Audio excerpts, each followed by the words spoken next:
Welcome back from the break. We're here at the Sheraton Kampala Hotel, and in case you've just joined us, this is your favorite show, Men, and we are talking about cross-cultural marriages.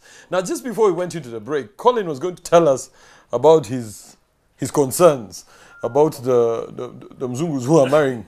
No. I was saying it's a demographic thing. You see what happens? It's generally, I think, and this is, you can feel free to laugh me out of town, but I think that what actually happened is that there are people from different cultures who came to Uganda, and because of their inclination, they loved, the richly colored, smooth-skinned girls from, the northern part of our beautiful country. And they just, married all of them. So the richly colored, males of that region decided to invade another region of this country, the wonderful women of Ankole, and decided to marry them so they can too also get some light-skinned, beautiful children. So I think that really it's... So you're trying to say they got married because of the other ones are light-skinned, to have light-skinned... Okay, Bishop. Some people marry across cultures. Yeah. People marry across cultures for different reasons. Now, to be serious, actually, I think people marry across cultures because sometimes you're not happy with the culture, and you're proud of it, but you say, if I were to get, I know that growing up, I was told, the hierarchy, the order in which you can bring people home would then be, it went roughly along the lines of, if they're white, that's fine. If they are Itosot, so Itosot is like the highest. Then if they are Choli, and then other tribes, and then there was even like people who cannot, like there was like a below list. Like if you do this, you'd rather go to the seminary. So there was a list of like non-desirable. Are you aware that some females don't behave really like their cultures? You get me? So before even I find out actually where you come from exactly. I think you meant ladies, not females. Oh, ladies. For him, it's a thin line. Suspicious. Do you know that some ladies don't behave their cultures totally? Because actually, with me, before even I find out whether you are coming from the Chapati side or what, or from a thief culture, what, you don't have to mention that. This is Men, we are cultured. Yes, and you see, I have to, if you get, if I find out that you have what I want, you understand? Because if I follow the culture thing, that maybe you're coming from the east or where, and I look into the east, then I'm going to lose my interests in that person. You get me? I rather first of all follow up with my interests. Then when you tell me that actually I'm a Musoga or I come from where, it doesn't matter anymore. For as long as I'm comfortable, you have given me, actually you have done what I want, and that's period. You understand? But Bishop, ordinarily that's the right thing to do, because that's the way it's supposed to go. And I will have to throw this to Ruth, because I would like to hear from the lady side. I know of people who I personally know, the friends of mine, even they even had the whole Kwanjula thing and all that, but she refused to marry him because she kept telling us that at the end of the day she's going to marry a Mzungu. Okay, and we used to laugh about it, and she said, guys, I'm not joking. Eventually she left this country, she went to the United States, and she did marry the Mzungu she wanted. She seems happy.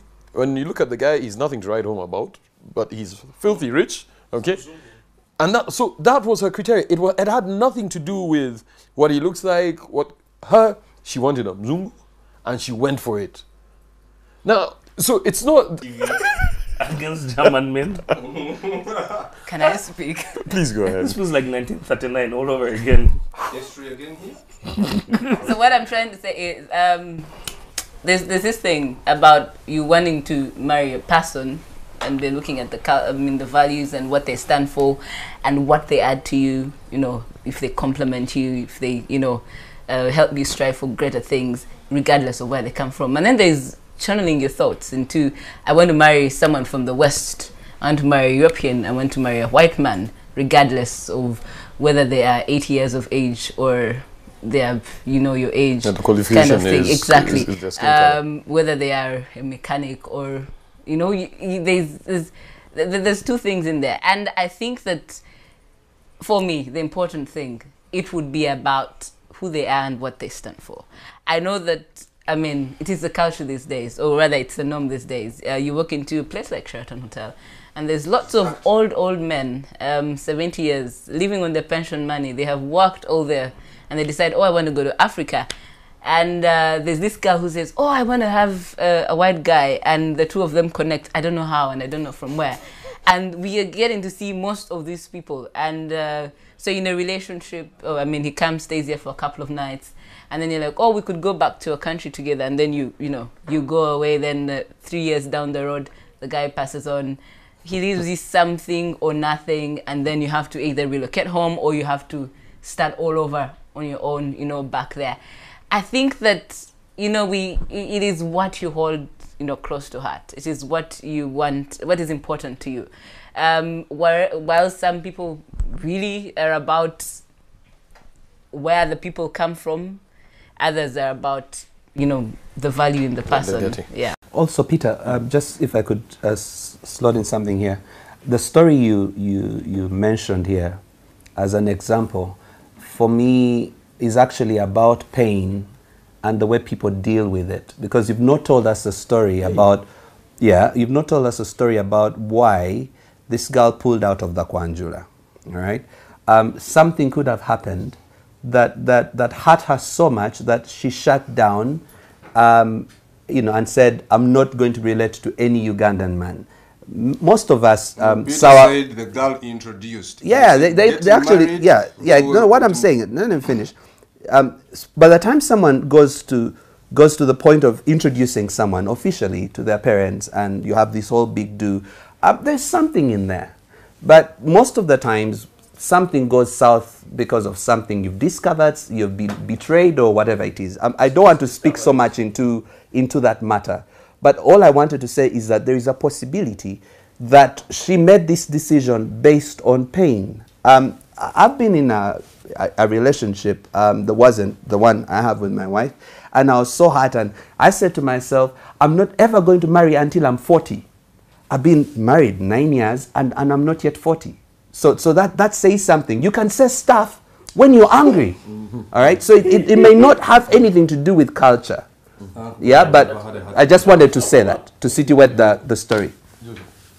Yeah, I've said this before very many times here, that as human beings we tend to create these boxes and we tick them.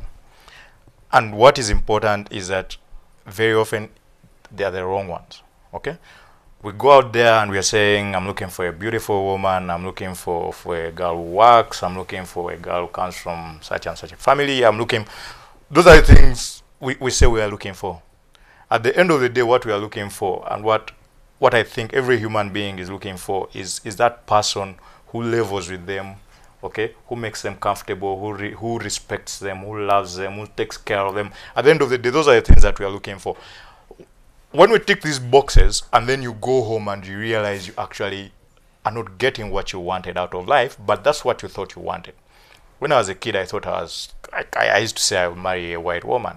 Oh. Is that still happening?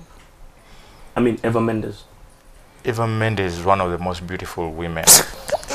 Okay, please go. Okay? Anyone, okay. There are some people, they have come from very far, okay? They have never been loved before, and they have been watching TV, and they think a white man is the one who's going to give them the love that they are looking for. They think a white man is the one who's going to give them security. At that point, they can say, for me, oh, they have been hurt. It's a painful thing. They have been hurt by a Muganda man, okay? And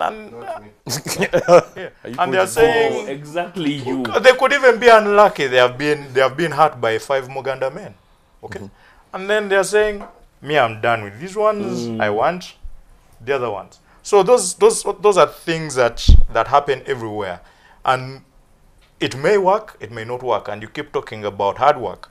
Relationships are hard work. They are hard work. Okay? I just need to add something quickly. I think that, I mean, apart from the prince, I know that I come from a humble family. I'm saying that because of certain cultures, because of certain families, actually, I know that there are certain families that, in order to protect, resources or wealth acquired in the family, or family name or family heritage, they'll require you to marry within the family. And we've spoken about this when we spoke about pre-arranged marriages, and we said because of the amount of control, and people like me don't experience, people from ordinary families don't experience this pressure. You go out, once you're done with your education, if you're lucky, your parents will send you for masters. If not, you pay for your masters, and you end up, you go to school, you pick whoever you want. But we know for a fact, we have friends whose success, because you're the child of because you're the firstborn, or because you're the heir, this is your plan to life. So you will not marry out of, you'll not marry out of culture. Isn't that the fact? I mentioned that earlier, because you see, it's also, that's why I said, isn't what you're saying textbook, because it's very easy to say, you know what, this is the woman I'm going to marry, or same thing for a girl to say, this is the man I'm going to marry. Then you bring home. Then the next stage is where the family gets involved, and they start asking, where is this person from? Who are their parents? And they start saying, who are the parents? They say, no, I'm sorry, you can't marry. After me making a choice. After you've tasted the good. There you go again. Let me tell you, after I have made a choice, you get me? I don't get married for my family. You actually do. Actually, you do. Like the wedding, Maybe, a wedding is not for you. Seriously, and that's why I'm not going to do one. If it's for the family. If I'm getting married for the family, then no wedding. Yeah. Seriously. Because after the wedding, then who is next? It is me and her. Do you think that your name is called Bishop because it's like an ironic thing? Movie stars again here? Something? No Hollywood. So thing is, I don't get married for my family. I get married for me. You get me? So when you start bringing in such things that because I'm the heir, then I have, so okay, my family has to make me decisions. But seriously. But the culture, some people's culture is like that. Yeah, cultures do dictate. And I'll give an example, like, and I think... Question is, does it exist now? Yes, it does. Yes. And like, I'll give you an example. Like, to marry within the Indian culture, it's very hard for an African to marry within the Indian culture. It's hard for anyone who's not from the culture itself. Yes, because even within the Indian community, there is segregation. Actually, I think we need to get somebody from that side of the continent to come. And because cultural boundaries are so strong, such that if you break those cultural boundaries, there are consequences. You get cut off from your family. Sometimes it's so harsh that they go to the extent that you can even be disinherited. Yeah. You know. And Peter, that's why I said at the beginning that cultural differences are situated in fear. All right? And I think we need to be able to go beyond what we fear. And it's so cool. It's look, I am alive. I am happily married. I married across my culture. I was freaked out about this cow thing. Because in Uganda, at least... You guys don't own cows. Man, cows, what are you talking about? But we own land. And yeah, but I didn't have cows. And anyway, somehow I graciously got over that. But what I'm saying is that let's beat the fear. These cultural differences, I've seen Indians married to Africans. I have a friend who married an Indian. This stuff has happened. Yes. So let's not project a message here to say, look, you better be weary because the people in your culture are not going to allow you to get married. No way. Look, if you've fallen in love with somebody and it's working for you, marry them. People will catch up. I've seen fathers and mothers saying, look, I'm not going to come to your wedding. Sometimes they don't. But you know what? After a few months, they catch up. Word for you, Colin. Now we've got to go into a break. We're here at the Sheraton Kampala Hotel talking about intercultural marriages. Don't forget, this is your show. We want to hear from you. Go to our Facebook page. It's NTV MEN. Like it. Send an SMS to 6565 or send us a private email. That's men@ntvuganda.co.ug. We'll be right back after the break.